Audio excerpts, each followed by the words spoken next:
தமிழகத்தில் 343 நேரடி நெல் கொள்முதல் நிலையங்கள் சொந்த கட்டடத்தில் இயங்கி வருவதாக சட்டப்பேரவையில் இன்று தெரிவிக்கப்பட்டது. சட்டப்பேரவையில் கேள்வி நேரத்தின் போது பதிலளித்து பேசிய அமைச்சர் திரு காமராஜ், விவசாயிகள் நலனை காப்பதில் மறைந்த மாண்புமிகு முதலமைச்சர் அம்மா முன்னோடியாக திகழ்ந்ததாக பெருமிதத்துடன் தெரிவித்தார். டெல்டா மாவட்டங்களில் 54 நேரடி நெல் கொள்முதல் நிலையங்களுக்கு 17 கோடியே 10 லட்சம் ரூபாய் மதிப்பில் சொந்த கட்டடங்கள் கட்டப்பட்டு வருவதாக அமைச்சர் தெரிவித்தார்.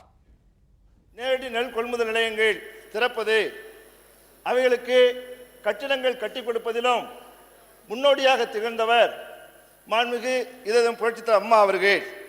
தமிழ்நாடு முழுவதும் 343 நேரடி நெல் கொள்முதல் நிலையங்கள் சொந்த கட்டிடத்தில் இயங்கி வருகின்றன.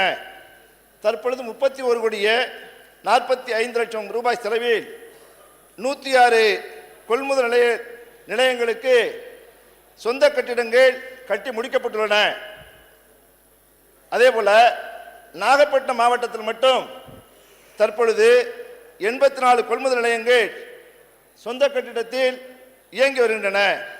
மேலும் டெல்டா மாவட்டங்களில் 54 நேரடி நெல் கொள்முதல் நிலைய கட்டிடங்கள் 17 கோடியே 10 லட்சம் ரூபாய் செலவில் கட்டப்பட்டு வருகின்றன என்பதனையும் மாண்புமிகு உறுப்பினர்களுக்கு தெரிவித்துக் கொள்வதோடு, தமிழகத்தில் உள்ள அரசு மருத்துவமனைகளில் கூடுதலாக 17,000க்கும் மேற்பட்ட மருத்துவர்கள் மற்றும் மருத்துவ பணியாளர்கள் நியமிக்கப்பட்டுள்ளதுடன் டயாலிசிஸ் போன்ற அனைத்து மருத்துவ வசதிகளும் ஏற்படுத்தி தரப்பட்டுள்ளதாக அமைச்சர் டாக்டர் சி விஜயபாஸ்கர் தெரிவித்தார். திருச்செந்தூர் அரசு மருத்துவமனையில் 1 கோடியே 44 லட்சம் ரூபாய் செலவில் படுக்கை வசதிகள் உள்ளிட்டவை அமைத்து தரப்பட்டுள்ளதாகவும் அவர் தெரிவித்தார்.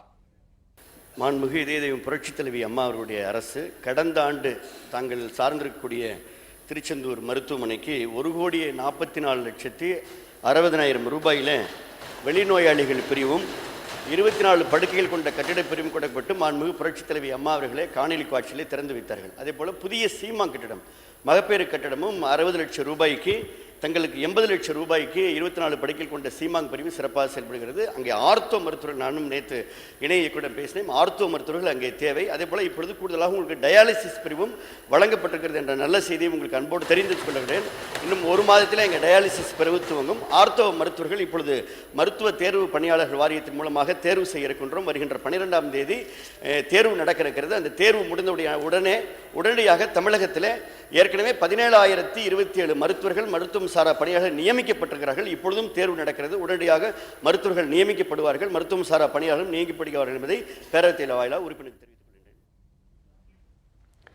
சென்னை மாநகராட்சிக்கு உட்பட்ட பகுதியில் பூமிக்கடியில் மின்பாதை அமைக்க 13,791 கோடி ரூபாய் தேவைப்படுவதாக சட்டப்பேரவையில் கேள்வி ஒன்றுக்கு பதிலளித்து பேசிய அமைச்சர் திரு பி தங்கமணி தெரிவித்தார். 2017-2018 ஆண்டிற்கான நிதிநிலை அறிக்கையில் மின்சாரத்துறைக்கு ஒதுக்கப்படும் நிதி அளவை பொறுத்து தேவையான நடவடிக்கை எடுக்கப்படும் என குறிப்பிட்டார். சொன்னீர்கள், கிட்டத்தட்ட சென்னை மாநகராட்சி முழுவதும் போட வேண்டும் என்று சொன்னால் 14,000 கோடி அளவுக்கு, 13,791 கோடி அளவுக்கு தேவையாக இருக்கின்றது. அந்த அளவிற்கு நிதி இல்லை. வருகின்ற நிதியாண்டில் எவ்வளவு நிதி அதற்கு மின்சாரத்திற்கு வாரியத்திற்கு ஒதுக்குகின்றார்களோ அதற்கு ஏற்றாற் போல முன்னுரிமை அடிப்படையில் எங்கெங்கே பாதிப்புகள் இருக்கின்றதோ அந்த அடிப்படையில் அந்த யூஜி கேப்பில் போடப்படும். கிட்டத்தட்ட ஓவர்ஹெட் என்பது 1 மடங்கு என்றால் அண்டர் கிரவுண்ட் போடுவதற்கு 10 மடங்கு செலவாகின்றது.